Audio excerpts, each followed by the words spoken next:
Hello,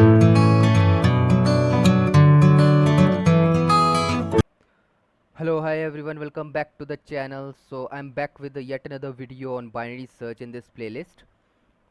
So this problem is on an easier side. So before you watch this video, make sure to attempt this problem yourself. If you have followed the series till this point, I am pretty much sure that you will be able to solve this problem easily. Okay, so let's start reading the problem statement. We know that a standard ICPC team consists of exactly 3 members. The perfect team, however, has some more restrictions.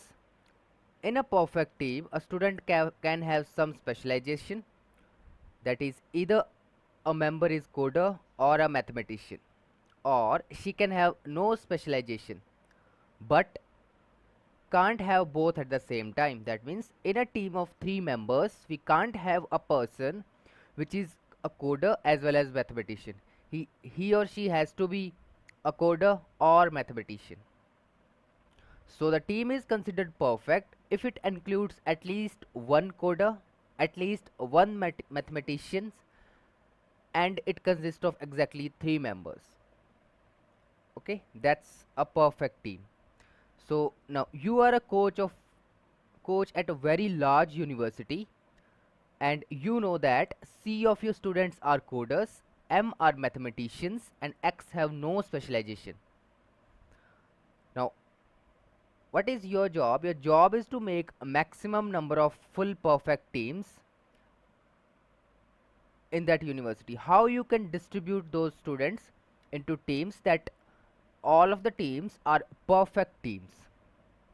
Okay, note that some students can be left without a team, and each student can be a part of no more than one team. That means one student can be a part of exactly one team, or at most one team, or some students cannot be a part of any team either. Okay, now you are asked to answer q independent queries. So we have t test cases, and for each test case we'll be given 3 integers c, m and x representing the number of coders, the number of mathematicians, and the students without any specialization in the university. And for each query we have to basically print an integer such that that integer represents the maximum number of perfect teams that we can construct for that particular set of elements, i.e. cmx. Okay, and the answer is basically the maximum number of full perfect teams. Again, the same pattern, we have to maximize the number of teams such that all of the teams are full perfect teams. Fine. So you are holding on to the same we are holding on to the same pattern which we discussed in the very first video. In this problem, we have to maximize something. We have to maximize the number of teams, and we are given the condition. And again, we will think, once we figure out this thing, we'll start thinking about binary search, how we can apply binary search over this problem. Okay, now let's better understand this problem statement using a test case. Okay, so this is the example. Let's say we have, in a university we have 3 coders, 6 mathematicians, and we don't have any student which has no specialization. Okay, now let's see how many full perfect teams we can construct. Since each team has 3 members, let's try to construct teams. Let's say the first team contains a coder, a mathematician, and one more mathematician. Let's take another team. Let's say the second team contains a coder, a mathematician, and one more mathematician. Let's take third team. We can create third team because we have coders left, we have mathematicians left. We have 2 mathematicians and 1 coder. Now we have assigned each coder a team. Also, we have assigned each mathematician a team. Okay, now all of the coders and mathematicians are exhausted, and the number of teams, if if we divide the students in this way, are 3. Is there any better way to do so? No, because if I put C more than once in any team, then obviously the number of teams will decrease, because the number of mathematicians are larger. So let's say I put 2 coders into a team and a single mathematician into a team, then the remaining coders are only 1. Now that means I can construct at max 1 more team like this, and we'll have 1 coder left and 3 mathematicians left. So this is a suboptimal division. This is an optimal division because m is greater than c. M is double here, 6 is double than 3. So obviously if we have the option to put 1 member or 1 coder into a team, I will put 1 C into each team and 2 members from this mathematician category into each team. This would give me the most optimal uh, division. This is very obvious from the given numbers. Okay, so since we don't have any person who have no specialization, this is the optimal division of the teams, and the answer for this test case would be 3. Now how can I solve this problem? What is the intuition to solve it? Obviously we know that we'll be using binary search to solve this problem. So if you got some idea, if you have got some intuition or some solution to solve this problem, pause this video right here and try to figure out and implement the solution by yourself, else just continue right from here. Now let's think about it. The situation is simple. We have to basically maximize. Okay, so we have to maximize the number of teams such that all teams are perfect teams. This. Okay, so let's try to figure out the solution. Now, what is the answer? The answer is basically the number of teams. Let's represent it by n. Okay, and we have to perform binary search over answer. That means the answer must be monotonic. How? Let's observe that. If I can construct n teams using these number of students, this set of students, given some mathematicians, some coders, and some people with no specialization, I can create n maximum teams. That means I can always create n minus 1 teams. I can always create n minus 2 teams, and so on. While, like, on the very extreme left, I can create no team at all. Since I can create n teams, and this is the maximum number of teams that I can create, such that each team has at least 1 coder, 1 mathematician, and 1 mathematician. I can't create n plus 1 teams because this is maximum. N is maximum. I can't create n plus 2 teams. In the same way, I can't create all the teams which lies left to n. And what is the right extreme? Let's take a very large number. Check out the constraints of the problem. The constraints of the problems are, we can see that the cmx variables goes up to 10 raised to the power 8. So these all three cm and x goes, these three cm and x goes up to 10 raised to the power 8. Okay, let's say all of them are at their extremes. C contains 10 raised to the power 8, m contains 10 raised to the power 8, x contains 10 raised to the power 8. That means the maximum number of teams which I can create such that each team has at least 1 coder, 1 mathematician, would be 10 raised to the power 8. Okay, so I can put a upper limit, let's call it 2 into 10 raised to the power 8,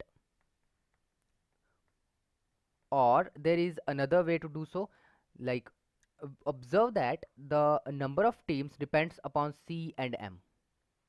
We don't have to worry about X. Like here, let's say C is 2. Instead of 3, C is 2, while M is still 6. How many teams I would be able to create if C is 2? It would be obviously 2. Okay, because C is minimum. I want each team to have at least one C.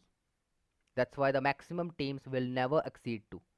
Let's say C is 3, C is 3, and M is, let's say, only 1. M is 1. Now, how many teams I can create? Obviously, 1. I can't create teams more than 1 because I want each team to have at least one mathematician, but we have only one mathematician overall. So I can create only one team. So the maximum number of teams that I can create would be minimum of C and M. So this right extreme would be minimum of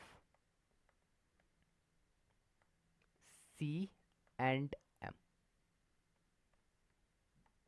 So you can write this way as well. Now we have our search space. We want to search the answer in this search space, that is from 0 till min of C and M. And I want to find the maximum n or the largest n number of teams which can be created, or in other words the last true which we discussed in the very first video of the series. I want to find the last true element here in this search space which satisfies my conditions. So how would I do that? Perform the binary search, initialize low pointer to this 0, high pointer to this integer min of C and M, and perform the usual binary search. Find the middle element M, check if M is basically on the good side. Good side means all of these numbers, all of these number of teams are good. Why? Because they can be created.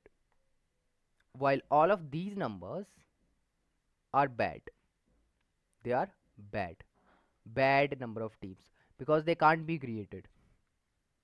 So check if M lies on the good side or on the bad side.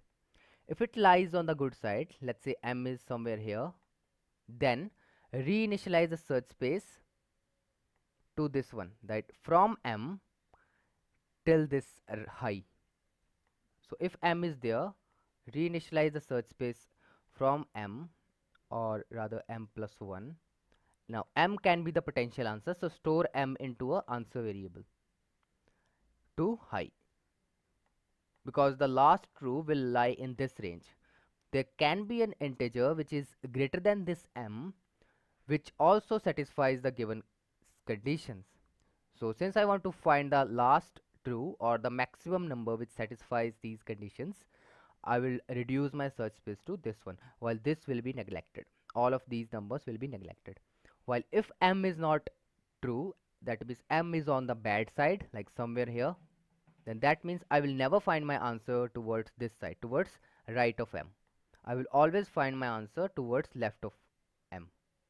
So in that case, the search space will be reinitialized to M minus 1, because M is also not the answer to, okay, so it will be reinitialized to low to M minus 1. Fine. So in this fashion, I will have my last true stored into the answer variable that I will return at the end of the function. Very easy. Okay. Now that's okay. We know how to, we want to perform the binary search over this search space. How would I validate? How would I validate if a particular guessed answer, guessed integer is valid or not? Let's say I have guessed M. Let's say I have guessed mid. I want to check if mid lies on the bad side or on the good side. How would I check that? Okay, so let's try to build the boolean function for this problem. And let's say we have C people who are coders, M people who are mathematicians, and X people who are who don't have any skill. Like, let's say when I guess that, check if this mid is valid or not. Check if we can form mid number of teams. How would I do that? Let's try to figure out in how many ways I can create my teams. Now, the first type would be that each team contains a coder, a mathematician, and a person with no skill. This is the first type. Let's call it T1.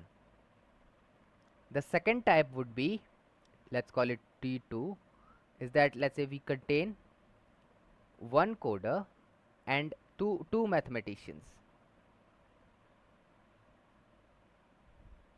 The third type would be, let's call it T3, such that we contain two coders and one mathematician.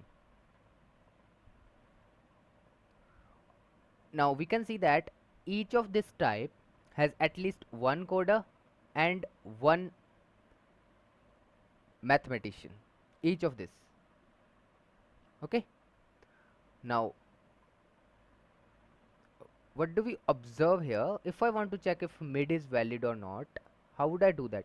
Let's say we have this type of let's say for mid number of teams, to create a mid number of teams, we must have mid number of coders, we must have a mid number of mathematicians. This is must. While this third number we don't have to worry about. Okay, that means if the sum of coders, the sum of mathematicians along with the people who don't have any skill is this, these are the total number of people that we have. From that people, I will subtract mid number of coders. That means I must have mid number of coders, I must have mid number of mathematicians, and this is basically the remaining people that we have. So since I want to make mid number of teams, this is the must requirement. We must have 2 multiplied by mid people who are either coders or mathematicians. Now since I want to create mid number of teams, the rest of the people, the number of people who are remaining, must also be equal to mid. That means this term represent those people which can be mathematicians, they can be coders, or they can be people with no skill. We don't have to worry about it. We have already extracted our mathematicians and coders here. So while we have to make sure that this number is either greater than or equal to mid. That means let's say we have consumed all of these coders and mathematicians. We had mid coders in the given input, we had mid mathematicians, but the remaining elements which are x, they must also be equal to mid. Only in that case I will be able to make the teams. That corresponds to this situation. We have one coder for each team, one mathematician for each team, and one person who don't have any skill. This situation. Let's take the second one, how this condition is fitting this condition, how this condition is fitting this case. Let's say let's say we can create, okay, for mid, what we are saying that we do have mid number of coders, we do have mid number of mathematicians, but we have extra people who are mathematicians. We don't have any person who have no skill. The extra people are mathematicians, so they can be included in each team. So in each team include one extra mathematician. That do fit here, but I just have to make sure that at least a mid number of people are coders, at least a mid number of people are mathematicians, while the rest can be anything, can be people with coding skill, can be people with mathematics skills, can be people with no skills. We don't have to, we just have to care about the count. Okay, so that's how this situation will basically check if a particular mid is valid or not, if we can create mid number of teams or not. So that's all. So you can create a function check, and in that function pass these values c, m, x as well as mid, and just check this condition in that function. If it is true, return true. If it is false, return false. Fine. Fine. So that's the idea. Let's try to implement this solution. So before you watch my implementation, make sure to check out the problem and implement the solution by yourself.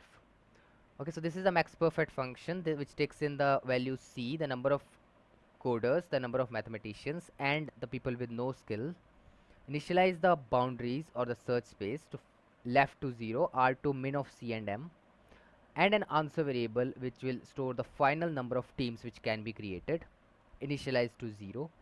Run the usual binary search, calculate the middle element.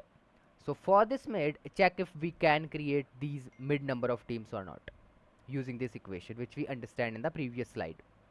If we can do so, reinitialize the search space to this new search space, that is from mid plus 1. That means mid can be my potential answer, while the answer may lie in this range as well. A better answer may lie in this range because we want the maximum number of teams, and initialize this answer with this mid.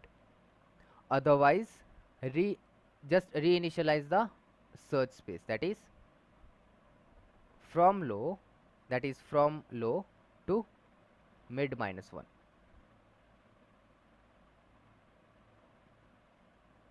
Okay, so eventually at the end return answer which stores the maximum number of teams which we can create using these three variables c, m, and x. Fine. So that's all for this problem. Let's understand the time and space complexity. Okay, since this is just a binary search over answer, the time complexity would be log n, where n represents the length of the range. Okay, the length of this range L and R. We are performing binary search over this answer range, while the space complexity for the given implementation is constant because we are not using any extra space. Okay, so that's all about it. Let's jump to the code implementation. Okay, so this is a solution class. Let's create our max teams function which takes in the variable coders, mathematicians, and people with no skill. So initialize the boundaries high to min of c and m. Initialize an answer variable to 0. Run the usual binary search. Calculate the middle element.